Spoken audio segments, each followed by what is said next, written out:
Hey, what's going on, guys? It's Brian with Simpleman's Comics, and welcome to another edition of the Thursday night CBSI Bolo Show. I'm your host, Brian Wood, and with me is my co-host, Jack DeMeo, aka Mr. Bolo. What's going on? Man, Brian, as I say, I feel like every week this is my favorite time of the week. We are constantly busy working on content, whether it's CBSI or Simpleman's Comics. But there is nothing I like doing better than getting on here, talking about comics live on Thursday nights for the CBSI Bolo Show. Right, I'll bring both of us back in here today. So, as always, this channel does have a sponsor, and it is brought to you by Slabbed Heroes. Nick Dortman at slabbedheroes.com. If you're looking for guaranteed 9/8s at a modern comic, trust no one other than Slabbed Heroes. And in addition to our sponsor, we're going to be giving away the Absolute Carnage variant set from Nick Dortman himself, and we're going to announce how you can win that at the end of this show. Look at all of that fire right there. We're not talking about giving away one book. We're talking about a variant set right there. Major value in that giveaway. Right. But that's just one of the books that came out this week. We got a whole host of hot new releases that we're going to go over tonight. And all of them were on the CBSI Bolo list. Isn't that right, Jack? Absolutely. It was a good week for comics, I feel like, this week, especially for readers out there. Right. Before we get into this week's list, we are going to recap a couple books from last week. And that is starting with one of the big titles from last week was Power of X #1. And just like House of X, this book is continuing to sell. And it's kind of selling at a similar clip where we're not seeing those over ratio sales for variants, but we're seeing brisk sales on books. Cover A is starting to creep up over cover price. Lots of demand for this. People love that connecting cover set between Powers of X and House of X. That may be the long-term winner here. But either way, these two books, I think, are major long-term winners because they've got readers captivated. And that's usually the first step to having long-term sustained success in the market. Right. And then another book that we're going to talk about that came out last week was the final issue for Paper Girls #30, right? Right. And this one you're not necessarily seeing a big speculation drive on, but the reader buzz has been solid. People have loved this book, loved this series. They're almost disappointed to see this series end, but it ended very nicely. Tied up some things. People seem to really enjoy the ending. It's tough when you're doing a final issue. A lot of times, anything with art, you're ending it how the artist wants to end it, which is not always how, per se, that the person receiving the art wants to end it. Walking Dead 193 is an example of that, where some people loved it, some people hated it. But Paper Girls has been pretty universally received for its final issue. But you don't have to worry if you're a Paper Girls fan, because we know that a series is coming to Amazon soon. Right. So that is the recap from last week's Bolo list. We had a bunch of great weeks, but last week, looking back on it, nothing super popular, right? Nothing really popped out like the previous weeks. No, yeah, definitely not, and doesn't hold a candle to this week at all. Right. And we'll bring it up here. As always, the Bolo list. For those that aren't aware or the first time tuning into the show, Bolo list comes out Tuesday night, early Wednesday morning. Instagram, all over social networking, Twitter, YouTube, anywhere pretty much, Facebook. But the list we're covering first appearances, reader buzz, and variant buzz. And then, of course, Jack's long-term play. Right? Yes, absolutely. And I love the long-term play this week because it's a pick where most people sat there and said, wait, what? So I'm excited later on in the show to get into that one and explain to you why I think this is an investable book. Right. Before we get into the list, I want to welcome everyone coming into the chat. We got Nolan Nerd, we got Thaddeus, and no, I'm sorry, Thaddeus, we do not have the list on MySpace. But we got Cantankerous, we got Big Dog 275, Sarah Face, we got Indie Spotlight writer himself, Andy Tomlin, Carter Lee, Angry Mr. Bungle, Strange Tales to Collect, Vu Hong, Anthony Burdick, well represented by Simpleman's Patreon. Love everyone in the chat. Some new names, some regulars, so it's always great. Welcome. to the Bolo Show, and welcome to Simpleman's Comics family. But getting into first, we're going to go right into first appearances for this week. And first on your list, Jack's favorite book. And we're talking about Major X Zero, right? Right. So on this book, this one is going to be a book to keep an eye out for, really, if you're looking at Major X as a long-term play. And again, I know a lot of people are really skeptical about Rob Liefeld. You may hate the guy personally, you may hate his art. The question becomes, does Marvel see money in the series? We know that this series has sold out every single issue. It's gone to second printings on every single issue. And this one is no different. This one has a little bit of a reprint in it. It reprints those, that kind of like Wolverine, the 154, 155 area. But then it also has a new story, and it's a shortened new story. But the new story brings in some new characters. We kind of round out the supporting cast of Major X, and we get the first appearance of them coming together as a team. Some of the characters had appeared previously, but we get them coming together as a team, the X Command. I really believe we have not seen the last of Major X. I think Marvel was very happy with sales.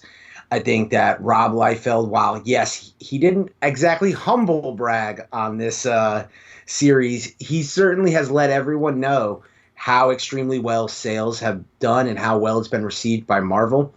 So I think that this is a series that will return. I think we will see Major X possibly even be taken on by other writers who will integrate him in his characters into the story and their other stories. And this could become a key issue. And it's the most probably under the radar issue of any of the Major X books. The incentive variant, it hasn't really per se sold out. That's the sketch cover all the way on the right. There's some very nice regular price variants. That second to the left one seems to be the one that has sold out the most. But again, I'm a big believer in Rob Liefeld. I think Rob Liefeld is having a bit of a renaissance. I think as long as the Deadpool movies are doing well, his relationship with Ryan Reynolds is going to keep him in the public eye. And I think that, investing in Rob Liefeld, if you can take your personal feelings about him out of it, is a solid move at this point. And this is a book that I think you'll be able to pick up for cover price. You could probably pick up the first 3 covers pretty easily at your LCS. And it's one of those books where if you buy it and hold it, it could go up. And specifically, if you're already invested in Major X #1, if you're already invested in Spider-Man Deadpool number 47, whether Liefeld likes it or not, then I think that this is a good book to put with it. Whether you're building sets or not, the first appearance of the X Command, he didn't create that for no reason. My guess is this could be the X-Force of this character. So, this is one that a lot of people may not be aware of if you're kind of tuned out to everything that Rob Liefeld does. Right. I just want to say, everything that guy said right there is BS. No, I'm kidding. I'm not a big Liefeld fan. It's no secret, but we all know Jack is, so he makes good points about this book. So I'm not going to say anything else. We're just going to move on to the next one on the first appearances this week, and we're talking about Buffy the Vampire Slayer #7. Now, with our interview with Arun, VP of Marketing from Boom Studios, he was highly on Buffy, the Buffy series and the Angel series going right now. And because of that, those are leading up to that huge crossover event with Boom Studios called Hellmouth, right? Right. And this issue gives you the first appearance of Dark Willow. Now, if you didn't watch Buffy back in the day when it was, a big show, Allison Hannigan played Willow. And there was a point in the series where we got to see a version of her character called Dark Willow, where she was kind of taken over and possessed. It was kind of a future story. And it was one of the most popular parts of the series. It was a storyline that got a lot of buzz. It was kind of late into the series' run. And it is not surprising to me that Boom went here, brought in this character into the comics, and you end up getting a first appearance. And these Buffy books, they're being really well received by readers. A lot of speculators are still sitting there kind of skeptical of the Buffy series. But we've said this before. I really think Buffy is going to have a renaissance. I think Angel and Buffy are solid plays, especially at the low buy-ins that you're getting to do that. obviously we've talked to Arun and we've had him on the channel twice. Boom is going hard with Angel and Buffy, and Brian mentioned the Hellmouth, the crossover series that's coming, which is the first major crossover series under the Boom flagship brand. And I really think that these are kind of easy, cheap buy-ins right now, where you're going to be able to get in. You're not going to have a lot of competition, and I've preached spec like this. I've talked for over a year about G.I. Joe and Teenage Mutant Ninja Turtles, and for a large part I get laughed at for that kind of stuff. But look at how Teenage Mutant Ninja Turtles has turned. The point is, all you need is something mainstream to get the market's attention, and everybody will jump on board. And if you're already sitting on those copies, you're going to be in pretty good shape. So I think Dark Willow, if I was to give you a comparable, think about, say, a Batman Who Laughs. Now, not saying that it's that kind of a spec play, just saying where you have a character who is a very popular hero, and this is the kind of evil version of that character. And Boom knows what they're doing. They're inserting these first appearances. Seems like every other issue we're getting a new character brought in.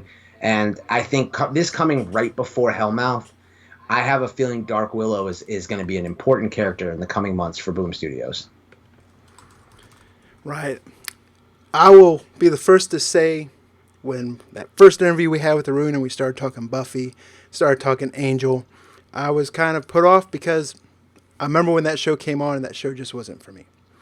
But I did pick up a couple copies of these, and I did enjoy reading it, so I've been reading this series as it's come across. It's not Lost Boys by any means, or True Blood, but it's better than Twilight or any of those. I've enjoyed reading it, so I continue to pick it up.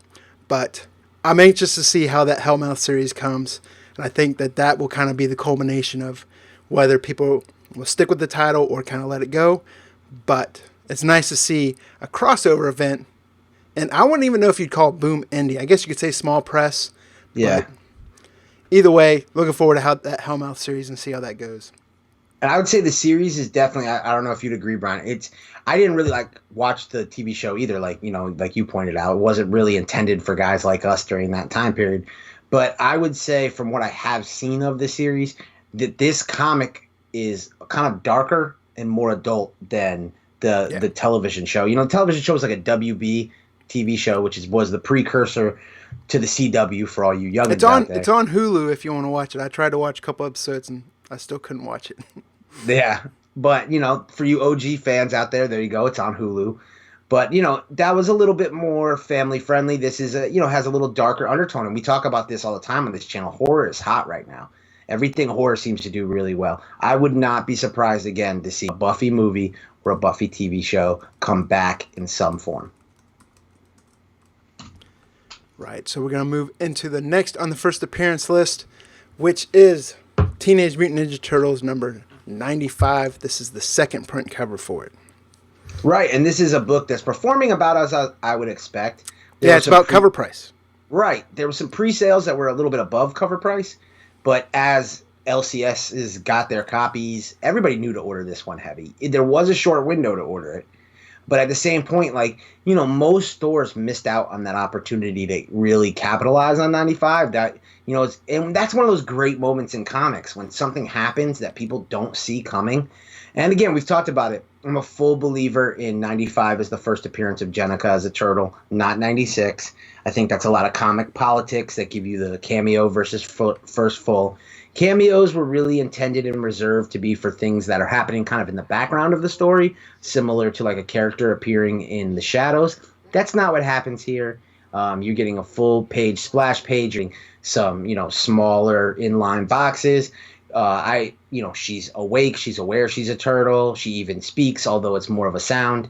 But either way, there's no rule book on first appearances, and I saw comments about, well, this is a second print. Second prints have been kind of acknowledged in the market as first appearances still, even though they, they're second printings, they're later printings of the original book. So, this being a second print wouldn't scare me off. I think this is still a good long-term spec play. If you're a believer in Jennika not going anywhere, grab these books for cover price. This is a Ben Bishop cover. Ben Bishop is the amazing artist who's done a lot of work with Teenage Mutant Ninja Turtles in the past. He's doing Drawing Blood with Kevin Eastman right now. This was a co-cover between Bishop and Eastman. I think that this cover has a lot of legs. Also, obviously, you see Jenica on the cover, which in the past, when second printings have popped off, that has been that secret sauce, is having the character that's desirable on the cover, and you get that. And also, it gives you a new panel. That picture wasn't in the book, having her in the car like that. So it gives more credence to this being a first appearance. So I like this book. Obviously, I've been very bullish on this entire storyline. City of War. I've been very big on 95 as a spec play. I think 96 is a good connector issue. I think 97 will be a big issue. And from what I've seen from the solicits, it looks like 98, 99, and 100 are going to continue the fire. But don't put this book off right now because it's a cover price book. Because it's a cover price book means there's opportunity to buy right now. I think now is the time to go ahead and, clear those shelves out of this book, and don't wait till this book is moving for 15 to 20 to start trying to react to it. That's not how you want to play as a speculator. Get ahead of the market. And my hope is that you guys pre-ordered this one. And if you pre-ordered it, don't be sour on the fact that, it's sitting where it's sitting. I think we get a little impatient expecting that, one day spec play. That's not the game. So, let those people who are willing to dump and get out of their copies quickly do what they have to do so you can sit there nicely. Get those books graded, get those books signed and graded, as Bishop and Eastman are pretty active at conventions. And I think you're going to have a nice piece going down the road. Yeah. And then when you sat there and said, don't be sour, I immediately thought of my favorite wrestling tag team, and that would be the New Day. But when I saw your face, I knew that's exactly where your head went. It immediately popped in my head. And then Gus Checo was asking baby. in the chat if this is the first cover appearance of Jenica as a turtle. It's the first non-store exclusive.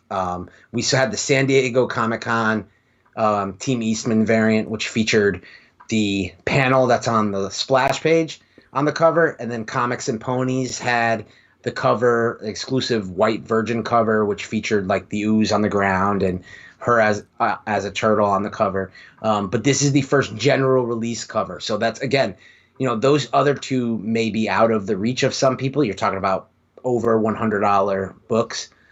This is the first general release. And to be able to grab it at cover price, there's no cheaper buy-in for most speculators. So now is the time to do it. Right.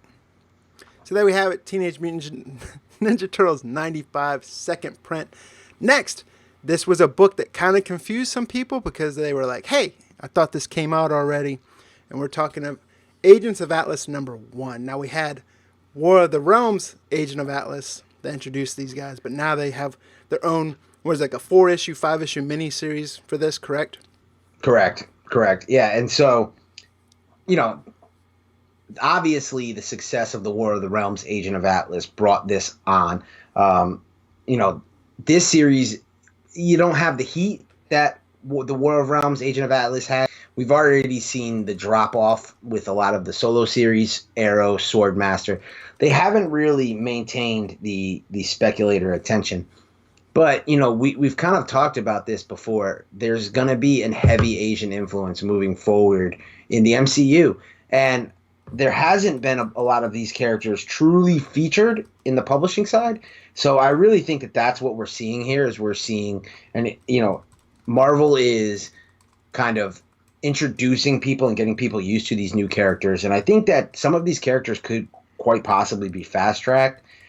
I don't know that the first appearance in this book is truly like the one to grab. I'm going to get killed for the pronunciation of this character because it's a new character. I've never heard it pronounced before, but Isaac Ikeda or Ikeda, he's the protector of Pan. So again, it's the protector of the Pan America.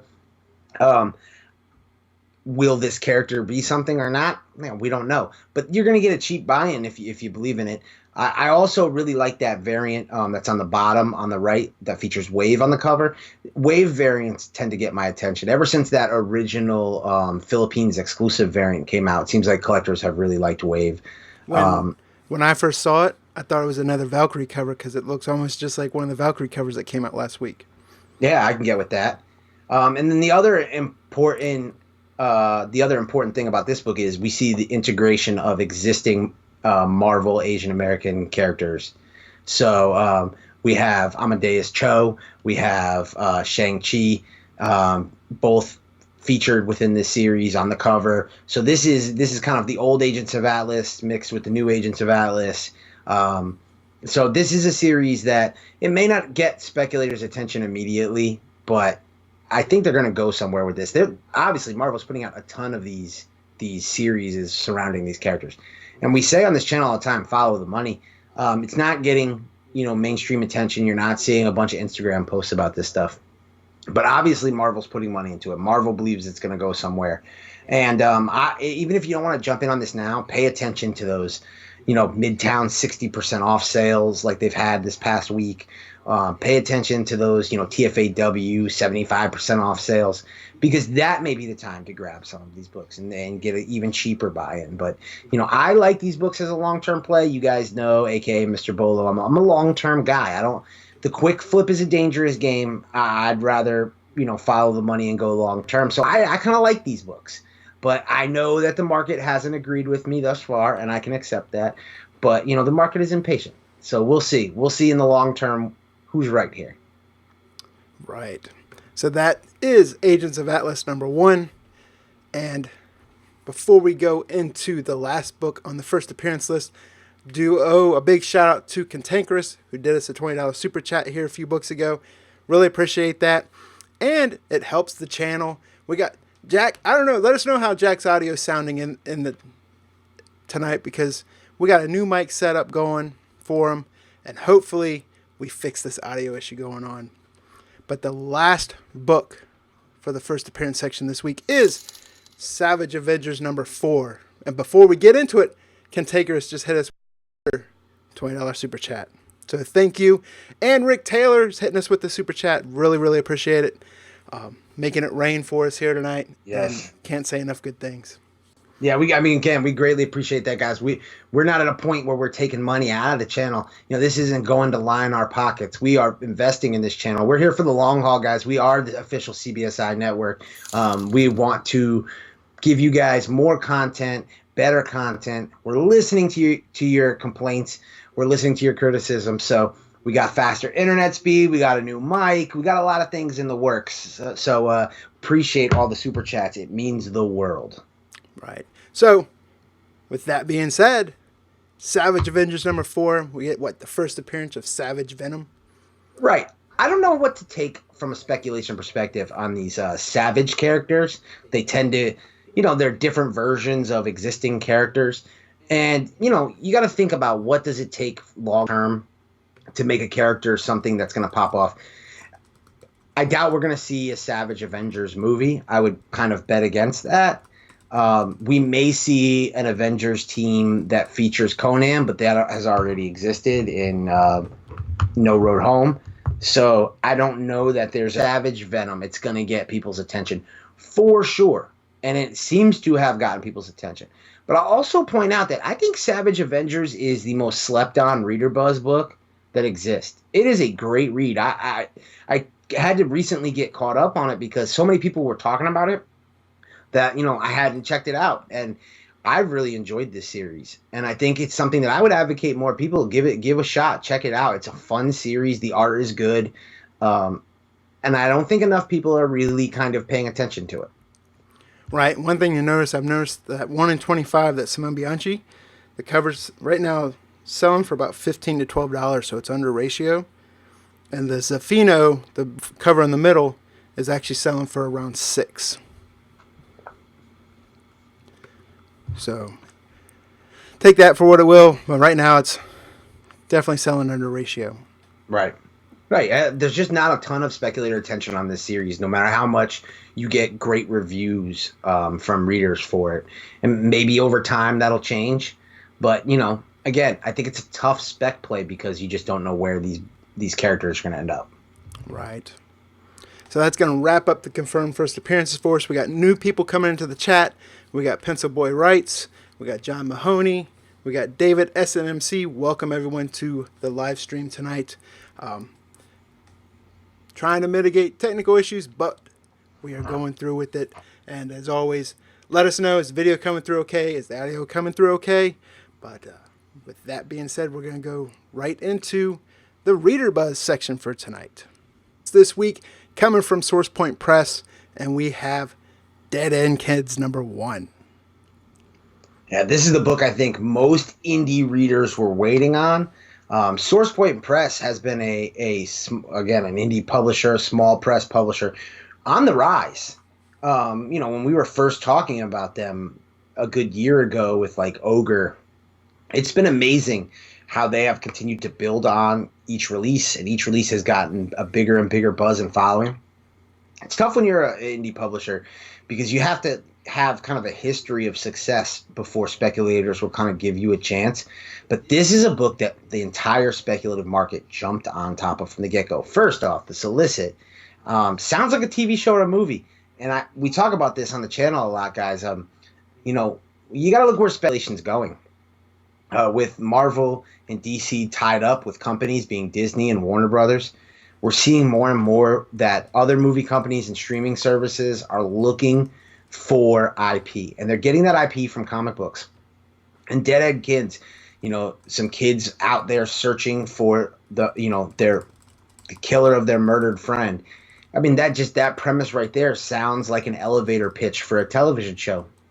And with the success of kind of kid-themed stories, whether it's like the new It movie or Stranger Things, we're seeing more and more of these type of books having success in the market. $20 sales on Dead End Kids already upon release. Absolutely incredible. It's definitely, I would say, been the hottest book Source Point Press has released to date. But yeah, I haven't got a chance to read it yet. I've got copies ordered. I cannot wait to check it out. Let us know in the chat how you guys feel about the book. If you got a chance to read it, I know a lot of you are out there specking on it, or did you flip it quick before you could get that chance to read it? But this may be the winner of the week in the short term. Yes, and some people put in the chat that they enjoyed it. Some people put in the chat that they weren't able to get it. Like you, I have 2 copies on pre-order. But you also mentioned the sold. I noticed sold average 20 high. There's one auction out there, right? That went for 46. Was it auction? Right. And it was an auction. Went to 46. Listings out there, they're averaging about $28, and then there's one outlier sitting there at $99. So we'll see how that goes. But Source Point Press. Say that again. I said I also want to throw a little teaser out there. Writer Frank Gogol, I believe is how you pronounce his name, will be coming to the Indie Spotlight series and Simpleman's Comics YouTube channel very soon. So be on the lookout for that for sure. And we are going to talk Dead End Kids in detail at that point. Yes. So we got Frank. We also got some more Source Point Press talent lined up or working on, I guess you could say. But, oh yeah, that's it. That's in the bag. That's happening. That's happening. David in the chat said this book reminded him of Stand By Me. So that's enough there to sell me on it because that's definitely one of my favorite movies. I haven't found my pennies yet, but Dead End Kids, #1, certified fresh on the cbsibolo show. Absolutely. And I'll tell you, we'll give you guys a little preview information. Hasn't hit the mainstream yet. In September 1st previews, you will see Ogres, the follow-up to the original Ogre series, coming from Source Point Press, and we have that confirmed already at the Simpleman's Comics YouTube channel. So we'll be happy to bring Bob Sally on, talk about that one as well, because that is the book that really kicked a lot of things off for Source Point Press. Right. Ogre and The Rejected. Yes. So, but rolling into the next book in the Reader Buzz section, we have Die #6. Talk about a book people were ready to come back. After that break, after issue 5, you don't often see issue #6s of a book perform the way this one has. From a speculation perspective, it's not really selling for huge money, cover book. But people are putting the set together of this. That's what you're seeing. Is you got to remember issues 2, 3. These went to late printings. I would expect 6 to head towards that way. Anytime these level of popularity of indie books kind of take a break, we see that demand for the return. So I think issue 6, people were ready for it.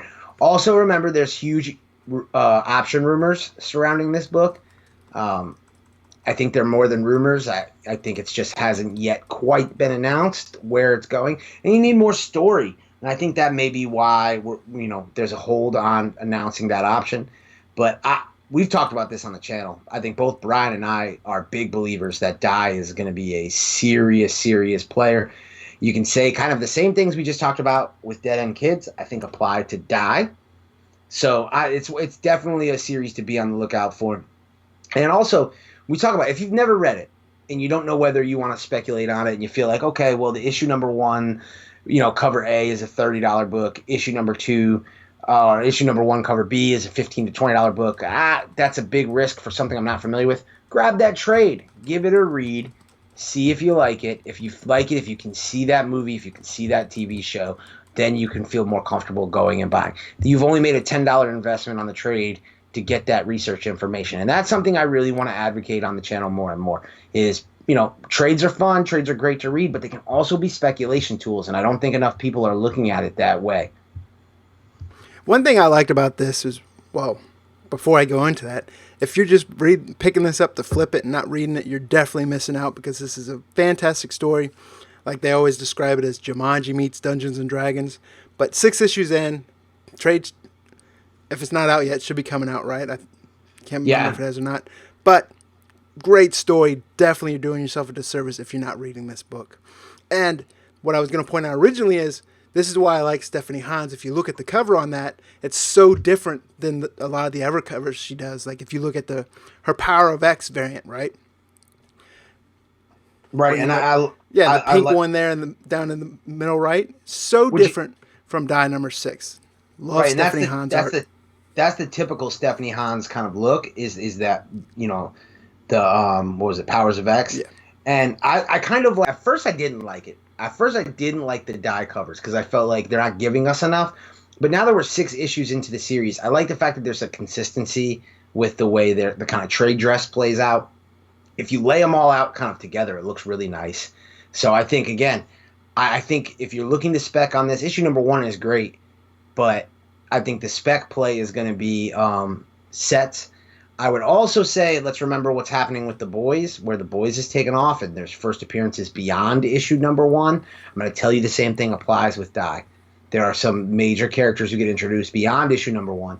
So if this series does what Brian and I have speculated for the better part of the last 6 months that it's going to do, then I think that there is going to be major, major play for some of those other issues beyond issue number 1.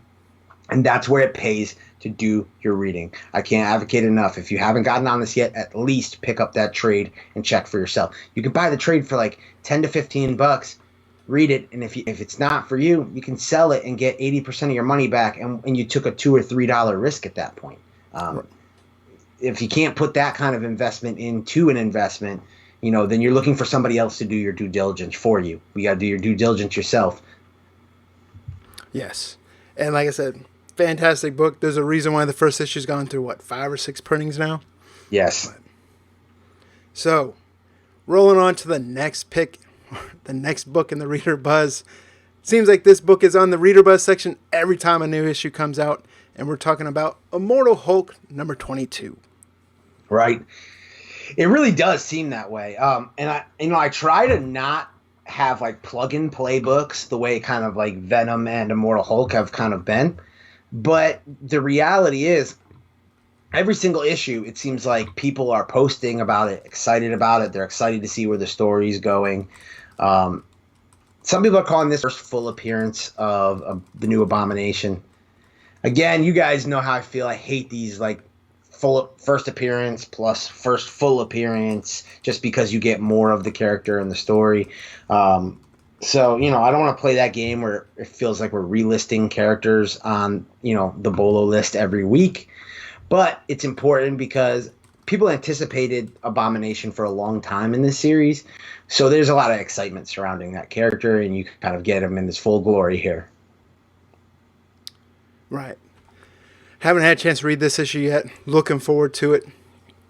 But we're going to go right on to the next one because I did read this book. This is the first book that I read when it came out yesterday on release date. And we're talking about Daredevil number 9. This is absolutely my favorite Marvel book right now. Can't say enough good things about it. I enjoyed this issue. Solicit kind of didn't. Juke moved us. Yes. So it talks about there's a new Daredevil in town, which I guess there was, but yeah, Matt Murdock's struggling with religion right now. So still a great issue, but didn't match the Solicit hype. No, the story's great. The whole story's been great. You got me on the Daredevil train without a doubt. But this was one that I was like trying to find an advanced copy on Tuesday because I wanted to know, are we getting the new Daredevil? Who's it going to be? Is it going to be the detective from early in the series? I was excited for that prospect, and it fell flat. It was definitely one of those solicitation tricks. But great story, great reader buzz. It's important to note that cover B sold out at Midtown. I don't know if that means anything or, At Third Eye, the small Third Eye store in my town, it was the opposite. They had no cover A's. They had like 6 or 7 cover B's still, and that was today. I didn't make it there yesterday, so I went and picked up books today. And see, I would rather have that cover A. To me, it kind of fits in line with the other covers. Again, I think when you're looking at reader buzz books, increasingly we're seeing. I feel like we talk about this every week. Shout out to Dan Piercy from the Reading Pile. But sets are doing extremely well on eBay. Reader buzz sets. It seems like it takes people more and more time to jump on board of popular runs, and some people wait till the point where they're 7, 8, 9, 10 issues deep, and selling these books as sets has proven to get you a premium over a cover price because people will pay that for the convenience of not having to chase down these individual issues. Plus, yes, a website may have an issue on their website. They may have 3, 4, and 5, but then you've got to pay shipping, and if you do that from 3 or 4 websites, you end up paying more anyway. So buying it from one place at, say, $6 to $8 each, $10 each, even in some cases, people seem to be willing to do that. So Immortal Hulk, Venom, this series, just the Marvel ones that I can think of right now that are doing over cover in lots. So I think cover A is good. I think it'll fit nicely in with the set, but the speculator in me was hoping for more. Right. I was too, but either way, still love this story. And there's no key event that happens in it, but it's another great issue that moves the story along.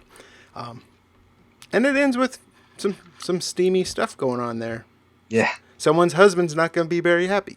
But next in the reader buzz was, this one had a lot of buzz coming around it, which is why it's in the reader buzz section. But I was able to read this issue, and I was just kind of meh. It wasn't anything that stood out, but it has some buzz around it. We're talking about Coffin Bound #1 from Image Comics. You didn't like this one, huh, Brian? No, I mean, maybe it's because I read it in kind of a rush, but I'll go back and read.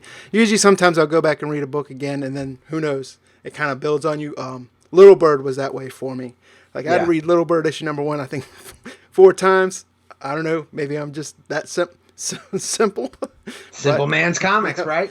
But yeah, Coffin Bound #1. You guys in the live chat, and if you're watching this on replay, let us know in the comments if you read Coffin Bound. What did you guys think of this? I'll say that I didn't think it was like this huge like reader buzz book. Like, it's in the reader buzz section because people talk about it. You think it's like a sleeper book? Yeah, I like it from a spec play. It's another book where I read and go, I could see a movie. And we say this all the time, the age of adaptation. And this was one that I read and I go, I could see, a Netflix thriller surrounding this. So that's kind of the way my mind works. And I don't know if it's, we're looking at a limited number of big indie releases this week. Dead End Kids was very hard to get for most people. If you didn't pre-order it, it wasn't like it was sitting on every LCS shelf. And that's what happens with small, print press to that level of what Source Point Press is. Image is a little bit more accessible. I think this is the one that more people will probably pick up, but you're still not talking huge print runs. But I am a believer that this one will have some legs long term. I could be wrong, but issue #1 wasn't enough of a killer for you to, be like, okay, I'm all in on this book. But it was enough for me to say I'm going to check out issue 2 and 3. And if I'm really a believer in it, I picked up a small stack of them, but I'm going to go back and grab even more if I think that it's that big of a winner. I think Just like college football coaches, they deserve at least 3 years in the system. I think any new comic book deserves to be picked up through the first arc, unless you just really, really hate it. So I'm definitely going to pick it up through the first arc and then make my choice from there whether I'll keep it or not. But it's also important to note there were some store exclusive variants for this, as well as there was a fried pie variant for it as well. And they're actually doing pretty decent on eBay for the average of about $20 or so. Right. So, store exclusives are always a tricky game to play. By and all, as speculators, we say they're more of collectibles than they are true spec plays. But then again, we've seen with the Ninja Turtles stuff, we saw with Die #1, there are certain books where those store exclusives can become huge investments. Right. And then the next book in the Reader Buzz section was kind of going into the week was the hyped indie book, especially after Free Comic Book Day, before Dead End Kids kind of took it over. And we're talking about Dark Age #1 from Red 5, riding that Riptide heat. But what do you think about this? Well, before I do, I want to shout out Carolina Chris 26. He threw that $10 super chat, and he puts the note in there. Hope you guys watched the hot and cold list last night. And I hope you did watch the hot and cold list. And if you have not, check it out. Carolina Chris stole the show with his amazing pick of symbiotes. Absolutely incredible video accompaniment for that pick. He really did a great job, and it's why in the Simpleman's Comic YouTube channel, the CBSI network, we like to bring people on, guest picks, people in the community, other YouTubers, people in other speculation groups. We like to bring them on, have them be a part of the show, and join in on the fun with us. We are definitely an inclusive community, and we are happy to have somebody step in and rock the mic with us, and he killed it. So shout out to him. Thank you for the super chat, and I want to say to Chris personally, you did a great job, my dude. Right, so we got Catchy Films in the chat asking if we've done the giveaway. We have not done the giveaway yet, and for those that aren't aware or tuned in late, we will be giving away a set of this Absolute Carnage variants from our sponsor, Nick Dwortman at SlabbedHeroes.com. We got some 1 in 50s in there. We got the exclusive Miko Swayan, as I butcher that name, I'm sure. We'll get comments on that. But Nick Bradshaw, Delato, and I'm drawing a blank. What's the one in the middle? Adi Granoff, yeah. Gotcha. And for those wondering what the little thing down in the bottom is, that looks kind of like an ash can or so, it's actually the cover or the front to the COA for that exclusive variant. Right, so you're talking about what, 2 125s, a 1 in 50, a trade dress variant, and a Virgin exclusive. There's serious value in this package right here. Right. And we'll definitely talk about that more when we come to Absolute Carnage, which I am excited to talk about later. Yes. And Dark Age #1. Dark Age #1, again, similar to Source Point Press, Red 5 Comics has had some serious momentum with multiple releases. We've seen Riptide, we've seen The Rift become solid back issues. Riptide even making the CBSI Hot 10 Comics list, guys. Not top 10. It is the Hot 10 Comics list. And we have seen it show up on Ben Stein's list. Dark Age was the one that seemed like everybody was waiting on. It was the one that everybody wanted to check out. The incentive was immediately pre-selling very high. It seems to still be doing well, but I think some of the luster of this one kind of got stolen by, like you mentioned, Dead End Kids. But if you like this book, if you're all about it, I agree the incentive is, first off, it's a gorgeous cover. Second off, obviously incentives can be great spec plays. But again, don't sleep on the Free Comic Book Day book. Umbrella Academy kind of changed the game. That you talk about a Free Comic Book Day book that became a $100 book. If this was to get adapted, if this was to become a feature, I don't think the fact that that was a Free Comic Book Day book would stop it from being acknowledged as a first appearance of the important characters. So it's not that I'm downplaying this book, but I'm saying if you read this book, if you're specking on this book, I would suggest you protect yourself and go grab that Free Comic Book Day issue. It's selling on places like Midtown for around $8.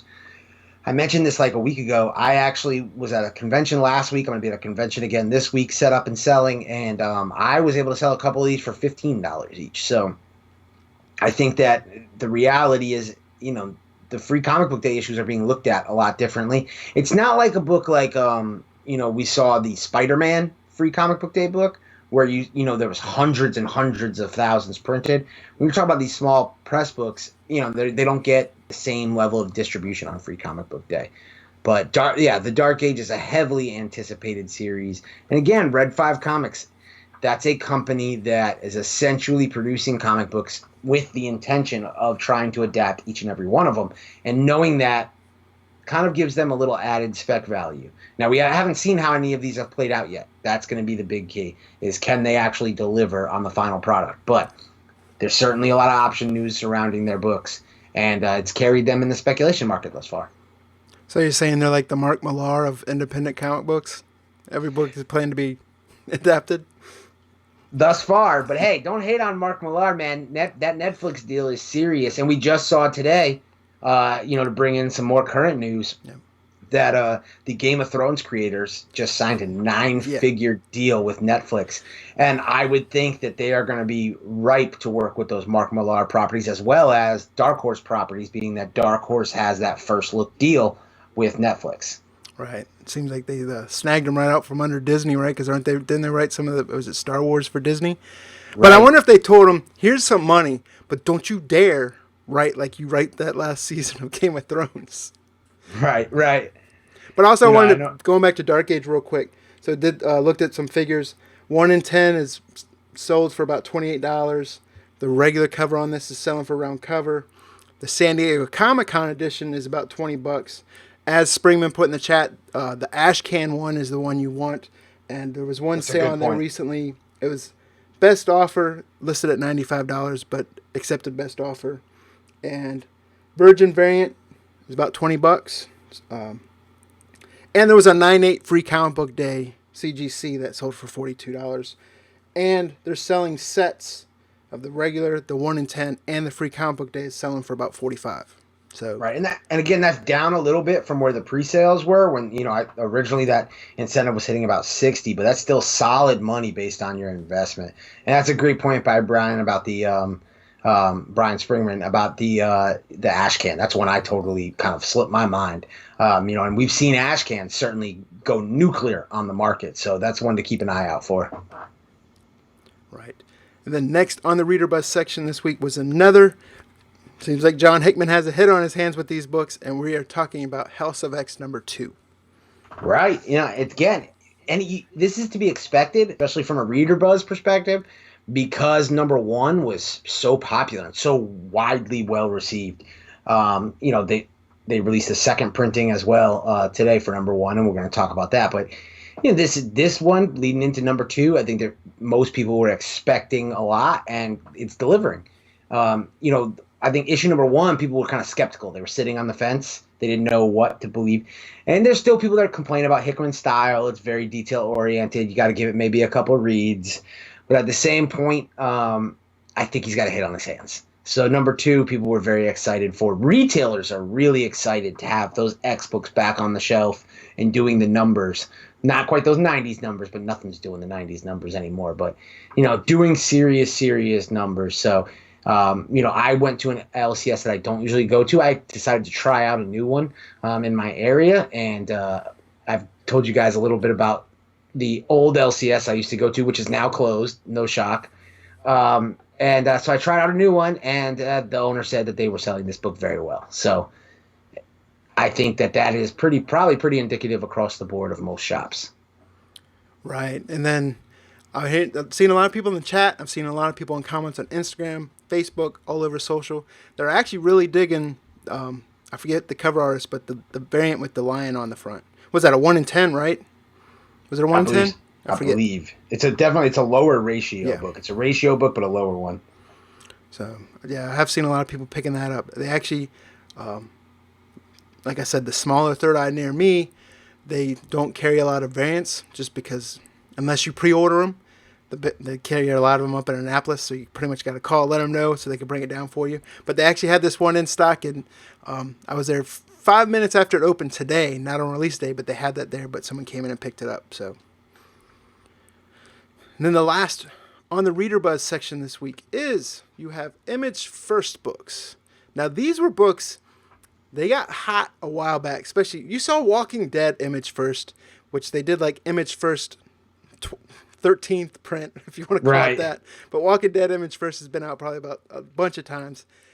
You see these get hot at certain points, especially like Saga did for a little bit. But what do you got to say about these Image First books, Jack? Well, I think that there's value in them in the low buy-in. But honestly, this is not a real spec play, guys. This is a research play. Yeah. Again, like I talked about with the trades, Oblivion Song's been optioned. Gideon Falls has been optioned. Trees, I think there was some option news a while ago. I don't know where it currently sits. It was a long while ago. And then both Isola and Ice Cream Man have been heavy popular reader books. This gives you an opportunity for $1 to check out those issue number ones and see how you feel about it. Listen, you can listen to us on this channel talk about books. You can listen to any other YouTube channel. You can go to speculation communities, whether it's Facebook or MeWe, or look at Talking Heads on Twitter or wherever you want to go and get other people's opinions. And getting all of that information is important because it lets you know where other people in the market are looking. But ultimately, you have to make the decision because you can't blame somebody else when a spec play goes poorly. So the best suggestion I give to people is read comic books. First off, that's what they're intended for. Second off, it's fun.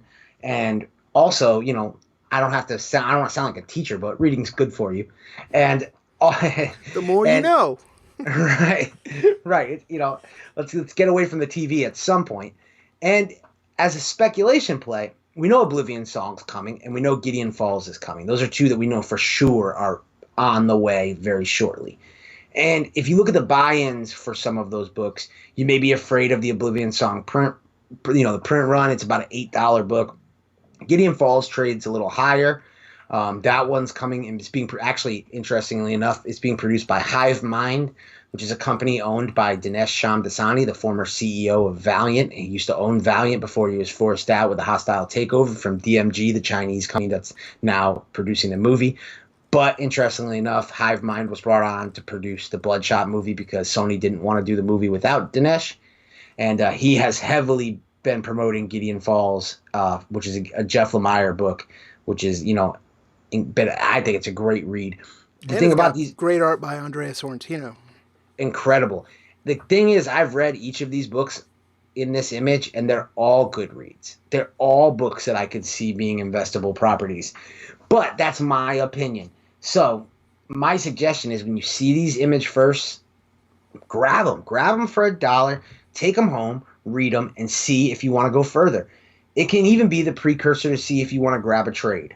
And then that can make your decision whether you want to go hard. Or you can read issue 1 and go, oh no, this is a movie. I can see it. This is going to be big. I'm going long. I think that these are underserved research tools, and they're right there for you on the shelf for $1.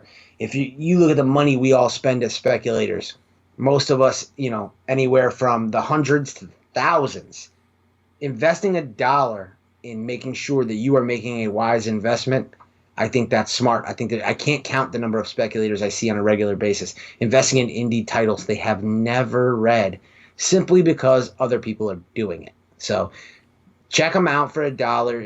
If you slept on any of these series, give them a shot and see how you feel about them.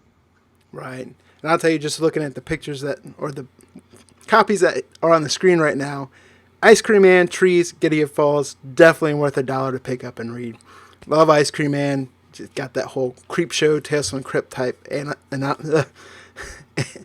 anthology type horror stories, but really enjoyed that. And if there's an Image First Weatherman, I don't know if they've put that out yet, but definitely pick that up as well, or be on the lookout for it.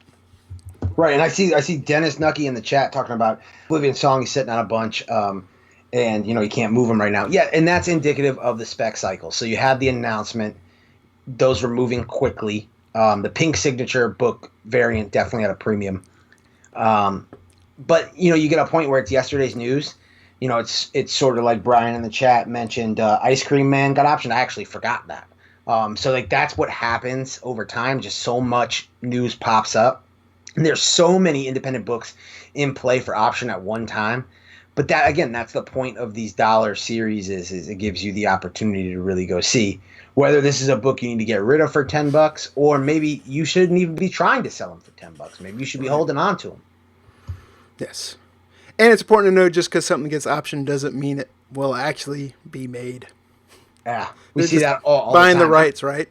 I'm still waiting on Southern Bastards with FX. They still hold the rights. They've renewed it. That's my favorite comic book in the world. Jason Latour keeps telling me it's coming. They just want more story. But I'm dying. I need to see Southern Bastards on the small screen or the big screen. I don't care. That's one of those books where I bought the floppies and then liked it so much I went back and bought the trades just so I don't have to read the floppies. Right.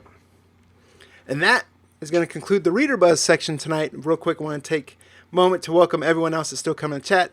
As we mentioned already a couple of times, we got Brian Springman in the chat. Welcome, buddy. Mark Defiant, Dennis Nucky. We got the Comic General. Salute. Elephant in the Room. Miss Dre 36. But we're going to go now into the Variant Buzz section. Bzzz. For those missing the sound effects. Yes, I'd say, we're getting a lot of flack for some of the things that have gone on the channel, but I think losing the buzz sound got more flack than almost anything. Not quite, but almost. Yeah, the old school had the bees that seemed to shock people also when it came on. So, but Right. Variant Buzz, like as always in this video, if we've already talked about it and it's on the Bolo list in another section, we do not include it in the preceding section. So, Dark Age was on there, but we're gonna already talked about it. So we're gonna talk about Batman 76, and this is the B cover Del Auto variant, correct? Right. This was a book that's indicative of what's happening with DC cover Bs. We talked about this on the Hot and Cold show. DC in general is cold as can be on a speculation scale. Now, if you look at this from a pure art perspective, I defy anyone to complain about this. It is amazing. It's a great follow-up to that number 75 Bane cover with back-to-back Del Auto heaters on Batman. But again, DC cover Bs, they're readily available. They're being bought. They're being kept by collectors, but they're not doing anything on the secondary market. At the same point, this was a book that was heavily talked about early in the week. There was a lot of posts about it. Typically from places that I follow that tend to be DC heavy or Batman heavy. But as the week went on and some of these other releases, certainly Dark Age, Dead End Kids, Absolute Carnage, they stole the show. This one got kind of faded to the back, and it's not one that I would expect to see any sort of return anytime soon. Brian and I are still believers that these books are going to have their day. I can't believe as LCSs start struggling to sell them, they're going to order less and less, and I think that these books are going to have their moment. Also, new collectors come into the hobby at all times at this point. I mean, collecting and speculating is really becoming a kind of a boom industry. We're seeing reselling in general, whether it's baseball cards, whether it's sneakers, kind of having its time in the sun. And as new collectors and speculators come into the market, they're going to look back at some of the old stuff, and they're not going to have those jaded feelings. Because how many of you out there have been burnt by a DC cover B speculation? How many times? How many different books did you pick up thinking they were going to do numbers similar to the early Middletons or things like that, and it didn't? And you simply can't do what you used to do, which is look at previews and get that gorgeous cover art and think, well, I'm going to make money on this because the cover art is so gorgeous. Because it just hasn't really translated into the secondary market, and this is a prime example. But, again, for the collection, what an incredible book. Definitely a wall-hanging quality art book.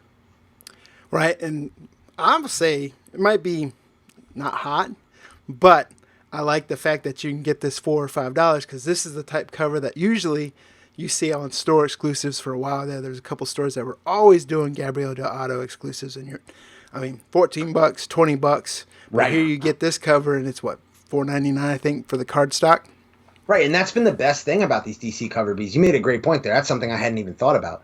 Was when they first were launching Rebirth, we saw your typical variant producers, variant retailers, they putting out whether it was Matina books or Delato books or Perillo books. And now we're seeing those readily available for $4 and $5. And, I think there's been an oversaturation in the market, but at the same point, those original retailer exclusives, they weren't really great spec plays either. They, a lot of those didn't turn out. Most of those you would have lost your money at this point by holding. Some of the Virgin exclusives you did okay with. But that Wonder Woman Delato took off, and then they did like a blue cover for it for like New York or something that kind of deflated it a little bit. Right, and again, retailer greed. We see that a lot. Cannibalizing their own product and cannibalizing their own customer base. It's terrible. But, this is more accessible. This is more for the mainstream. This is for the masses. So, if you're a Delato completionist or you just collect great cover art, these books are great. These books are amazing. Right. So then, next on the Variant Buzz section, you have Marvel if I can talk, Marvel later printings. Right, these are just, you see here, a selection of some of the later printings. There was even more later printings released this week. These are some of, say, the most popular ones. So you've got the, the House of X #1 second printing.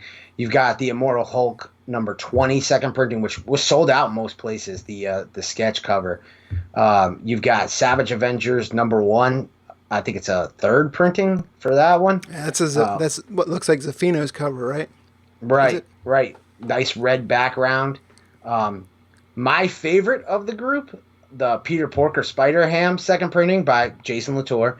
And I wonder with, it's got Meows Morales and Spider-Gwen, as in Penguin, on the cover.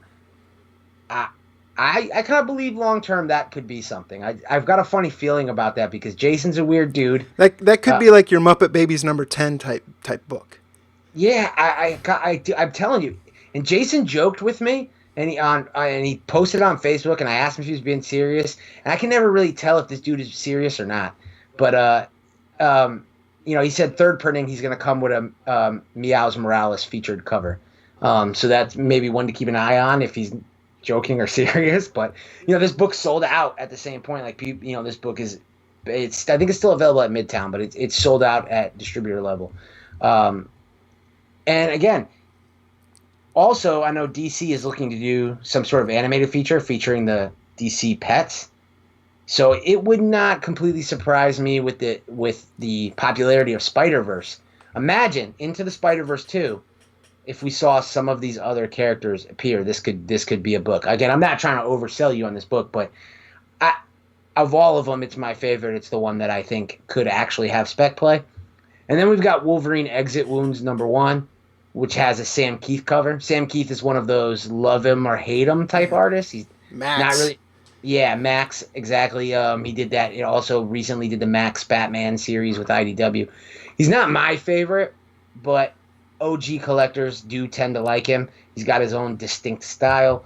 But a lot of, again, these later printings, it's not ones attached to 125 incentives and things like that.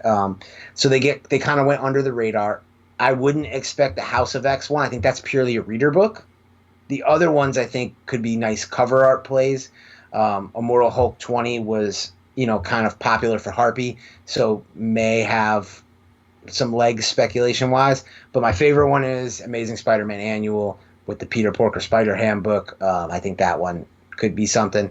And then, like I said, there's other ones. There was, I think, Thor 15. There was Savage Avengers, I think, #3. There's a few other later printings, but these are not always readily available at LCSs unless they're those books that everyone sees coming, like Marvel Comics Presents #6 or something like that. So, keep an eye out for these if you see them. If you believe in any of the spec here, go ahead and take a look at them, especially that Immortal Hulk 20. I think that's the one that short term will do the best. Right. And the next one on the Variant Buzz section, we got us another Batman cover B, and we're talking about the Matina Deceased variant, right? Right. So this was heavily talked about because these cover Bs have been popular. A lot of people went with the cover Cs, the Putri variants early on. I really liked the Putri variants over the Matinas. I kind of felt Matina broke my heart. He was one of my favorite cover artists, and then the whole cheating scandal thing went Yeah, down. I will say though that Harley coming up for number 5 is freaking gorgeous. Well, this is what I'm saying. That's the point. This is the point I'm making. Then Putri's covers I felt like fell off. They were lesser iconic. That It cover was so iconic. Yeah. It just seemed like each individual one after that was less and What less. was this one? It was like Final Destination, right? Yeah, and they just seem to be, they seem to be less and less iconic covers in the current zeitgeist. So I tended to go more heavily on the Matina ones, and the one before this, the Wonder Woman one, was incredible. So Joker's extremely popular, of course. This deceased whole thing fits Joker. But I got to be honest with you. Did anybody read this book? This book is more important from a reader perspective than I think that people realize. Yes, it's Elseworlds. Yes, it's not, DC continuity. But here we've got the page. And I want to say shout out to Brian McClay, who's a member of the Tales from the Flip Side podcast. He's also a member of, I think it's called the Bobcast. Major podcaster, CBS, longtime CBS member, great dude, supporter of the Simpleman's Comics YouTube channel. But he put me onto this in one of our group chats. You see in this panel, this is after Batman has died. Now, again, this is deceased. This is Elseworld. This is a separate story. But this is an emotional panel right here. This is this emotional page. And what we see is we see Alfred giving a briefcase to Damian and telling him, some things that his father really wasn't able to tell him. Tell him that he loved him. Tell him that he was proud of him. And giving him a gift. And that gift is the Batsuit. And while this is an important and a fun and amazing read, and I don't know that I would have necessarily read it if it wasn't for Brian McClay alerting me to it, it was definitely an enjoyable read. But beyond it being an enjoyable read, I'm going to make a comparison here. When Jane Foster Thor movie was announced, people, not only did they jump on the book that Marvel and Kevin Feige told you to pay attention to, which is Jason Aaron's Thor run, and Thor #1, from 2014. Now, again, we could argue issue #2, we could argue issue #8, we could argue Thor God of Thunder 25. But the big book that popped off was What If #10. People seem to not care that it was outside of continuity. So on this channel, we've talked about things like public domain. Batman's coming up on 100 years. What's going to happen when the character hits public domain? Will the character be taken by other companies and used? Will DC want to change it up and go with a different Batman? It's also been speculated on, I feel like, for as long as I've been in comics, who the next Batman is going to be. And number one, because mainstream media picked up on this book, and I don't think that DC would have done this without this being the route that they want to go. Obviously, in other books, we've seen temporarily, we've seen Nightwing or Dick Grayson wear the cowl. We've seen, other characters wear the cowl. I really think that this could end up being an interesting book that people go back to, that people look at. And again, I know there's some other things where we get some like older versions of Damian, but this is like the moment where he would permanently become Batman. And I wonder if this isn't a book, one of those weird, it makes no sense speculation books, where if that happens in reality at some point, if this isn't a book that people go back to and spikes. And we live in the age of, fast-moving news, app alerts that, people jump on without really due diligence. And I wonder about a book like this, if just something like that couldn't trigger this book's sales. So it's, again, I know that's out there. I know that's long-term, but that's something in my mind to keep an eye out for. Either way, you should check this book out. It's a great read, and that Joker cover is fantastic. Right.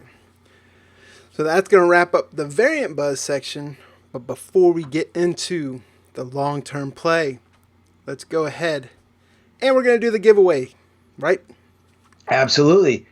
So again, we're looking at the 1 in 25s from Adi Granoff. We're looking at Gabriel Delato. We're looking at the 1 in 50 Nick Bradshaw. We're looking at the Miko Swarin trade dress variant and the Virgin variant coming from Nick Dwortman at Slabs Heroes with the certificate of authenticity. Of course, you're looking at the important issue that has really popped off in the market with Amazing Spider-Man 361, the homage variant for Absolute Carnage right here. And all you've got to do is, when this video is completed, in the final comment section, guys, again, remember, not the live chat, in the final comment section, let us know who is your favorite symbiote. It could be somebody you're speculating on, somebody you just like to read, but who is your favorite symbiote? There's so many, and the market is so split on who they like, and we want to know from you, and we are going to pick one of those at random and give this entire package away to somebody, and we will announce that next week on the CBSI Bolo Show, live, right here on the official CBSI YouTube network, Simpleman's Comics. Right.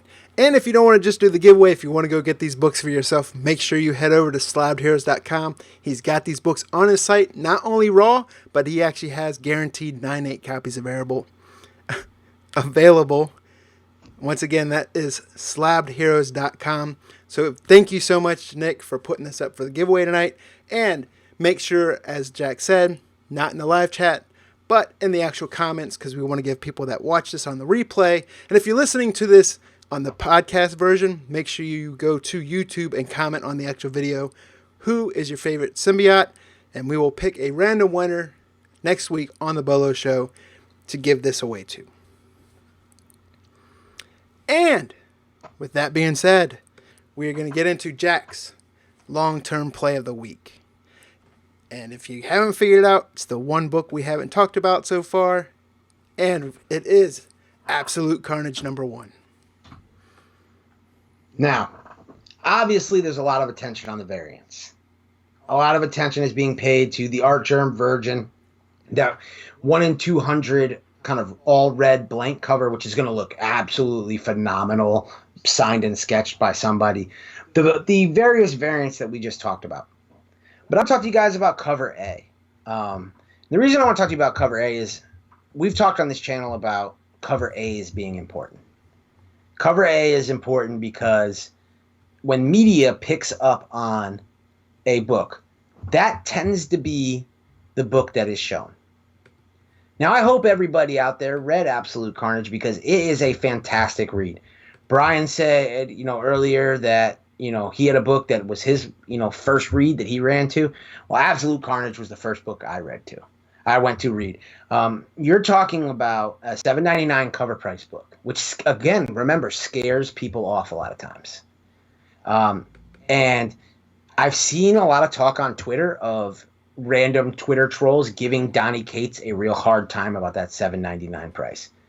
But similar to kind of like the trolls that we get sometimes in our comment section, more often than not, people who are extremely negative about something early on didn't really give it a chance. And if you read this book, I don't know how you could complain about a $7.99 cover price. It is 60 pages long. It's broken down into 3 chapters. It is incredibly well written. If you haven't been reading or keeping up with the Venom series, if you haven't read the tie-ins like Web of Venom or all the different Web of this is or that, Donnie writes it in a style that really, I'm going to tell you, reminds me of Valiant Comics. Valiant Comics like to have their books written in a style where someone can pick up any series and be clued into what's going on. One of my favorite writers, Matt Kint, is amazing at doing that. And what I mean by that is there's a moment where Normie Osborn is introduced into the story, and he's introduced as Peter Parker's godson. And just in the way the dialogue is, they kind of give you that quick synopsis backstory of that Amazing Spider-Man 795 to like 1000 to 801, excuse me. They give you that quick synopsis. Now, is that a natural thing that people would do in a conversation? No. But it works so well in comic books because if you didn't read that run, if you're not familiar with it, instantly, boom, you pick up on what's going on and who Normie Osborn is and why he is important, quite possibly, to the story going forward. The story is incredible. Ryan Stegman's art, the interior art, is phenomenal. You know, there's so many panels that you stop on and you're just amazed. We've expected it from this duo. They've been killing the Venom series thus far. Um, this book is called Absolute Carnage. It's very much an Eddie Brock book, an Eddie Brock led book. Obviously, you know, Cletus Cassidy and Carnage are the villain in this series. And it goes so deep. I don't want to spoil this book because I want you to read it. I know this is the Simpleman's Comics YouTube channel, and you guys oftentimes want to hear, but this isn't a book where there's some crazy spoiler to give you speculation wise. This is really a true reader buzz book. And if you read this book, you're going to be like me, and you're going to be really anticipating that issue number 2. Everyone is speculating on Donnie's Venom run. And every time I hear someone speculating on it, they keep making the point that they believe that the movies are going to go in that direction. And people say that because we already had Anne Weying, and we had the moment where she became She-Venom. And we all know, if you're reading the Venom run, the moment she became She-Venom, she essentially got pregnant, which ended up leading to Dylan. In the story, Dylan is front and center. So again, you know, I've back issue Boloed. I've let guys know Venom issue number 7 with that cameo, and issue number 9, even more importantly, that first full appearance, are absolutely great long-term spec plays, and we're already seeing them start to go up in the market. I think he's going to be central to this story. I think he's going to be central to the future of Donny Cates' run with Venom. And I think that this book only highlights that by really having him be there for every single step of the way in this book. Also, there's a great panel where you see Dylan and Normie face to face. And I said, the one thing I want is I want Red Goblin versus a symbiote Dylan. And there is a panel in this book where I felt like the symbiote went into Dylan, but I couldn't really tell. I couldn't really confirm it. Let me know what you guys think. And I'm talking about Down on the Train Tracks. It was a different look to the symbiote. Tell me if I'm onto something, or if I'm, you know, I need to reread. 60 pages is a lot to digest, especially the way Donnie writes and the way Ryan Stegman draws. But either way, they had created Dylan for a reason, and we know that he's got that symbiote codex because he was born of the symbiote. We know this. And it's why Eddie is so protective of him. And I think it's ultimately why Eddie really hasn't told him that he's his son, instead telling him that he's his brother. And I look at this book and I say, people are going to point to the print run and say, well, you know, Jack, you know, this print run, this, that. First off, don't buy the 8 million print run thing that Donnie and Ryan Stegman put out. That was a joke. I saw so many speculation communities quote that as a real number. That was a joke. Nobody's doing 8 million copies in 2019. This is not Jim Lee X-Men. Okay, so that's not real. Do I think that this will have a huge print run? Yes, but we've seen this before in the past. It's got a large print run. Why? Because we're seeing tons of exclusives being created by stores. Well, those stores aren't loaded up with the cover A. They're loaded up with their own exclusive and the incentive variants that go along with it. Yes, I still think a lot of stores are ordering heavy on cover A.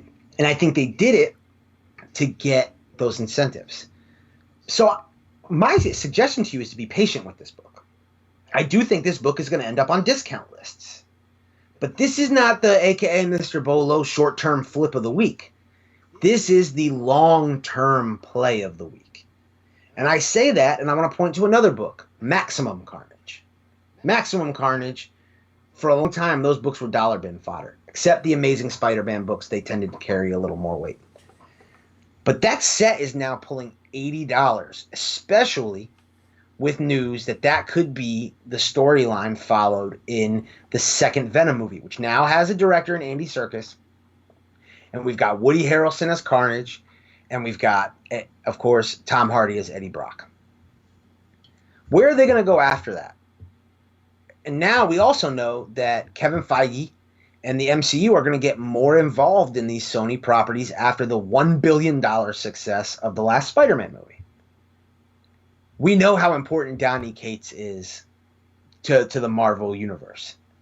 We know how much Donny Cates wants to write a Venom movie. He is very, very public about that. We know that Donny Cates has gotten almost everything he's asked for in his time at Marvel.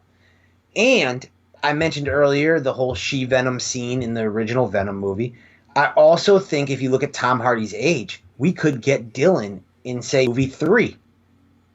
If that happens, there's no telling if we could get Absolute Carnage as a movie. Could we get Null? Could we get a version of Reed Richards, which is now possible because that's not tied up by Fox. Now Disney owns that, and they could okay it to Sony to use the Maker. I also want to say get that Ultimate Fantastic Four #1, the first appearance of the Ultimate Reed Richards, aka the Maker. He has been integral in the Venom story. He plays a big role here, and he hints not just in the role that he's going to play in this story into some future nefarious plots where Eddie says, cool, I'm going to rock with you on this, but I want to know what you got going on. And he says, you're not going to like it. So I think that's going to play into things in the future. There's also some later printings of Donny Cates' Venom run that feature the Maker on the cover. But I think Absolute Carnage is a story that is going to be a flagship monumental crossover, similar to whether it's Secret Wars or Civil War or Maximum Carnage. I think Maximum Carnage is starting to be looked at as an iconic run.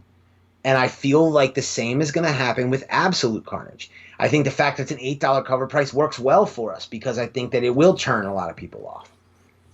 You can't make money on something everybody else is moving on.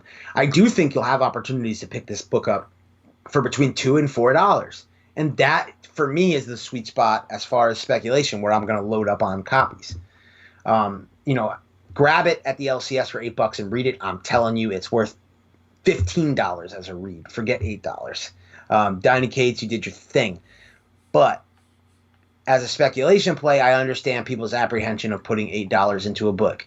Because let's be real, when you're going to sell it on eBay, if you put $8 in, you really need 20. Because if you get 15 and you take shipping out and fees, you made nothing. And even at 20, you take shipping out, you take fees, you made very little. So I feel you on that. I feel your pain. I understand that.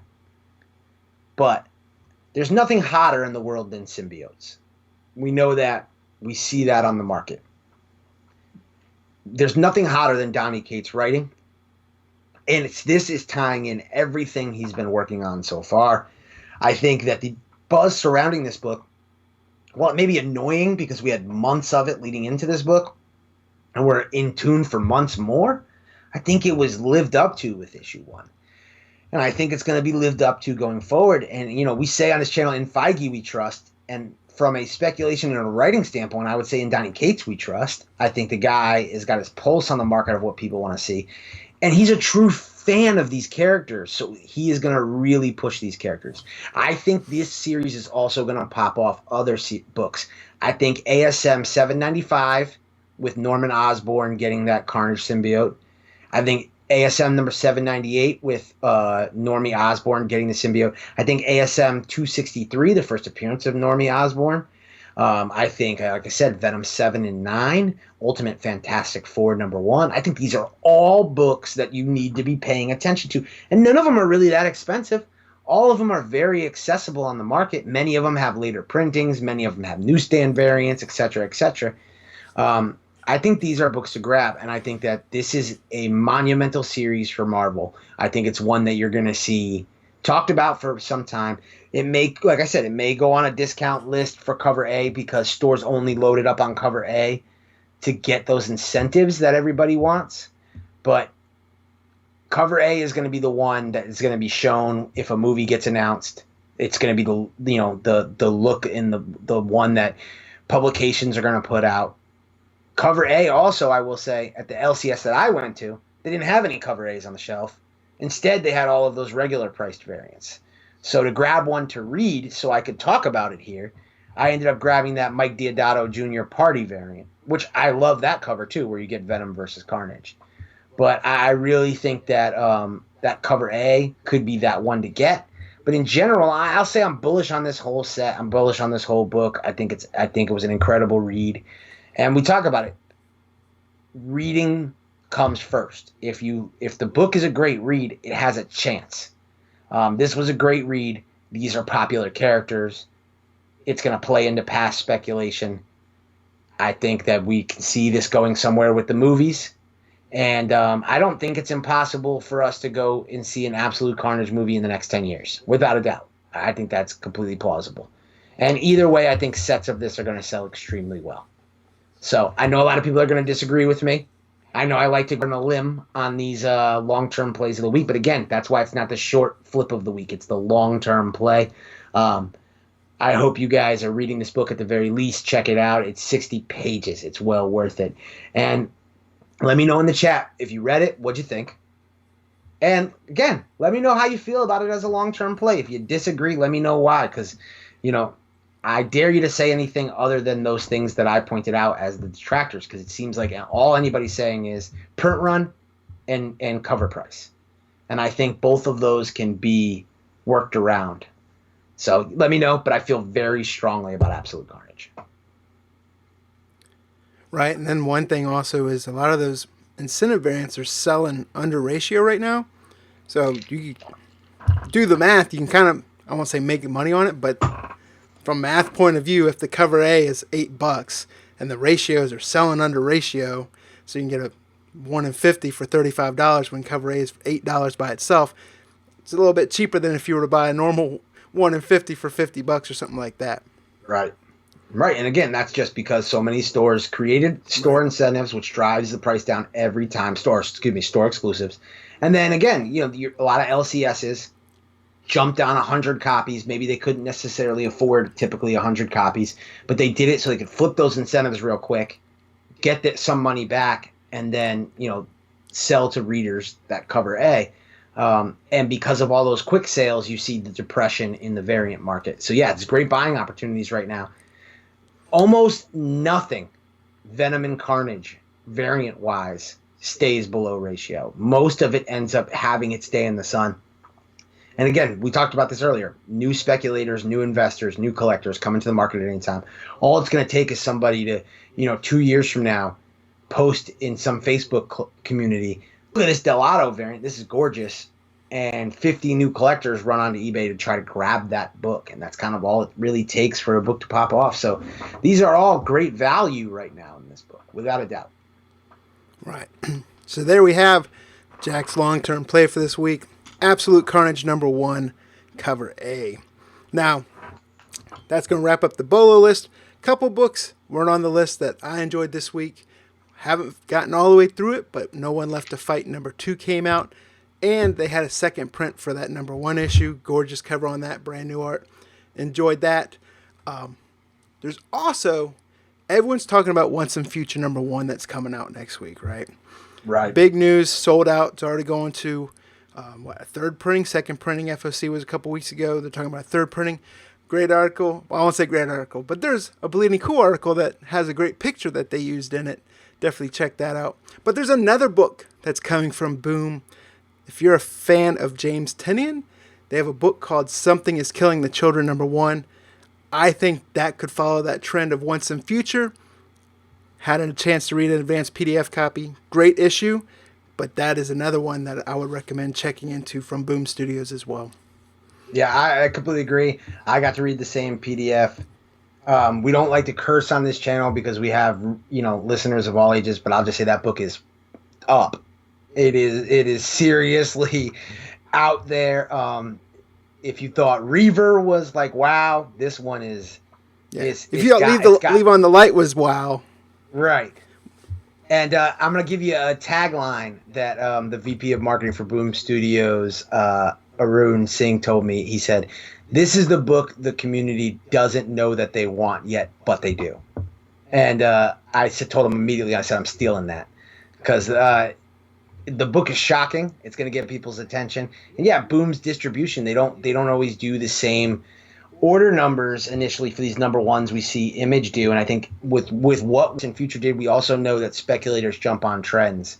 So Once and Future's up to a third printing. Really be on the lookout for that second printing because that thing had a short window FOC. I don't think a lot of people ordered it. The cover's gorgeous. But Once and Future seems to be a budding monster in the spec community. I would say keep an eye out for Something's Killing the Children. I think that book is going to be a heater. I'm in on both of those. Straight up, again, we believe in transparency. Yeah, we've got a relationship with the VP of Marketing. He's a good guy. But I'm not going to put my money into something just because, he says that it's going to be good. Again, we read the book. It's incredible. Yes. So I highly recommend that. And we want to make sure, tune in live tomorrow night at 9 p.m. Eastern for the premiere of the new official CBSI Hot 10 comic show. Yes, the official Hot 10 comic show, often duplicated, or excuse me, often imitated, never duplicated, ever. We are the official CBSI Hot 10 comic show on the official CBSI network, 5 years running now on comicbookinvest.com, the flagship piece of content. Don't worry about YouTube views. We're talking about 47,000 unique site clicks a week on the Hot 10 Comics list.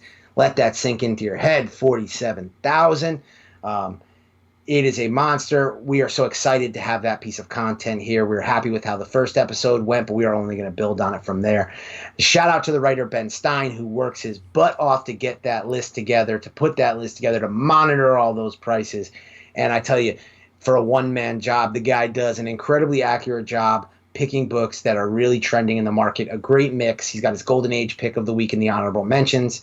He's got, a mix all the time of indie books, variants, Golden Age, Silver Age, a little bit of everything. The list is incredible, and we are honored to be able to deliver that list to you every week right here on the Simpleman's Comics YouTube channel.